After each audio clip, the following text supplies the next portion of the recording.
Boa noite. Dando continuidade com as aulas de diabetes, vamos falar hoje sobre a classificação do diabetes mellitus, tá? Nós sempre ouvimos a classificação tipo 1, tipo 2, né? O mais clássico, né? Mas existem outros tipos de diabetes que devem ser discutidos e vocês têm que aprender, né? Então, vamos falar um pouco dos grandes grupos de diabetes. Existem os dois principais, tá? Diabetes mellitus tipo 1 e diabetes mellitus tipo 2. O diabetes mellitus tipo 1, também chamado autoimune, representa aproximadamente entre 5 a 10% dos casos, enquanto o diabetes mellitus tipo 2, que é o mais comum, representa aproximadamente 90 a 95% dos casos de diabetes. Então, é o mais comum é diabetes tipo 2, tá? A diabetes tipo 2 é resultado não de uma autoimunidade, não existe uma destruição celular, mas sim existe uma perda progressiva da secreção insulínica que está associada a uma resistência insulínica. Esses detalhes nós vamos falar bem mais na frente, porque vamos discutir um caso só sobre diabetes mellitus tipo 2, tá?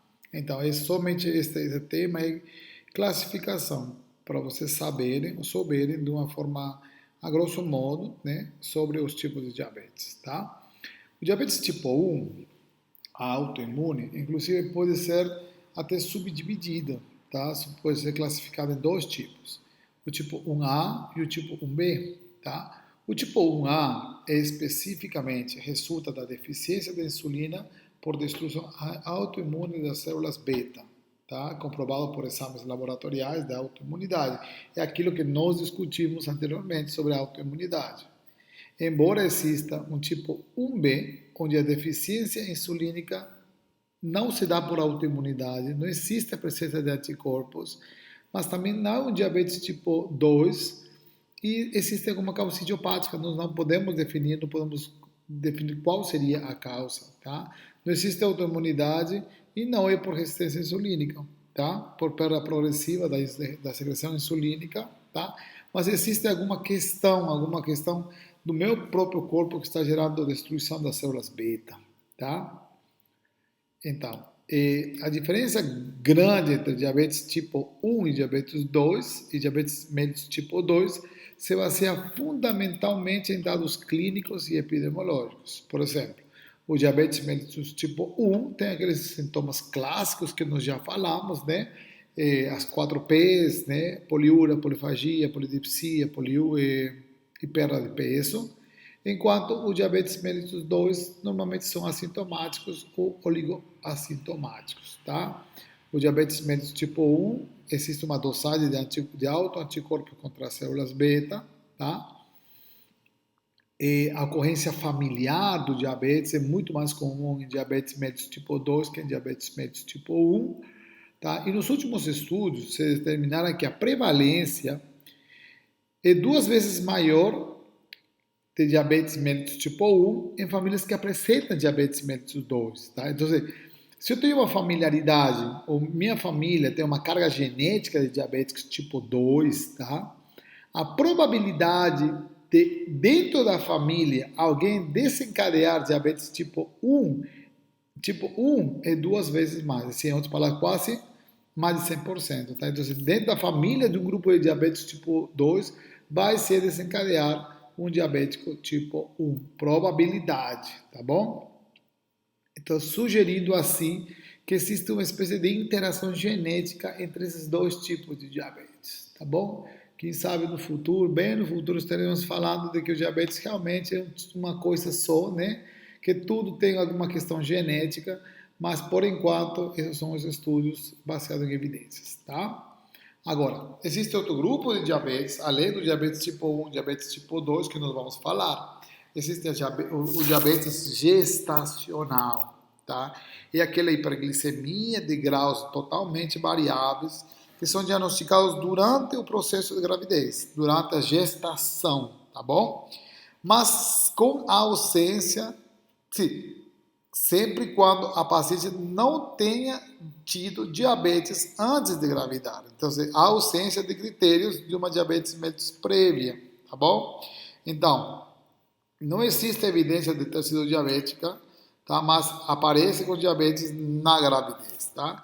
Existe um grupo grande que eu cataloguei ele como outros tipos específicos de diabetes, tá? Um grupo grandíssimo, tá? Existe, na real, quando você vai encontrar na literatura, você vai ver que a literatura classifica como grupos específicos de diabetes, tá? Mas eu coloquei dentro de um grupo geral para vocês ter uma pincelada, um conhecimento sobre eles, tá?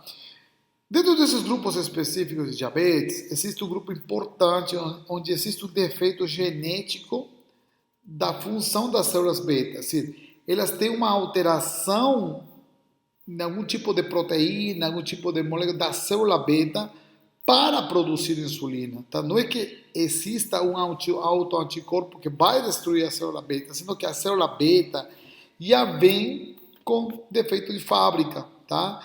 E ele vai produzir ou vai ter alterações que impedem uma produção adequada de insulina. Então, vão produzir uma insulina deficiente, uma insulina com deficiência, né? Essa seria a palavra certa. Então, quando existe um defeito genético da função das células betas, normalmente esse tipo de diabetes se conhece como diabetes MOD, tá bom?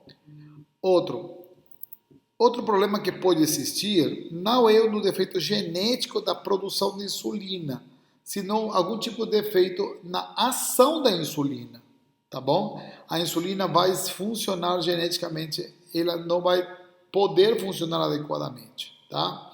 Então, aí sim nós temos 4 grupos importantes, temos uma resistência insulínica do tipo A, conhecido assim, o leprechaunismo, o síndrome de Robinson-Mendenhall e a diabetes lipotrófica. A insulina não consegue fazer o efeito por um defeito na ação da insulina. Pode ser no receptor ou pode ser na insulina propriamente dita. Tá? Existe outro grupo que está relacionado com infecções. Algumas infecções, como rubiola, citomegalovírus, podem desencadear diabetes. Existe um grupo de diabetes induzidas por fármacos ou venenos, na qual existe normalmente uma resistência insulínica ou pode ser por destruição das células beta por intoxicação, tá? Temos clássicos exemplos do Bacor e a pentamidina. A pentamidina é um antibiótico e o Bacor é um veneno, tá? Um veneno que existem diabetes associados com algumas outras endocrinopatias, que pode ser principalmente por resistência insulínica, como a acromegalia e o Cushing. O hipertiroidismo por uma secreção exagerada, por um estímulo autonômico exacerbado. Existe um grupo de diabetes associados a outras formas autoimunes. Tá? Existe uma síndrome da pessoa rígida que se associa muito com diabetes tipo 1, né? Parecido com o tipo 1. Algumas síndromes genéticas, como Down e Tarling, estão associadas com diabetes. Algumas doenças do pâncreas exócrino, como insulinomas, insulinomas ou glucanomas, né? Pancreatites, infecções e inflamações pancreáticas, lesões traumáticas, facas, esfaqueados, bala, também pode desencadear uma insuficiência pancreática. Algumas neoplasias, né, como o carcinoma de pâncreas, pode desencadear uma fibrose cística, hemocrematose, pancreatopatias fibrocalculosas, podem ser a causa de diabetes mellitus tipo 1 ou 2. Tá bom? Obrigado.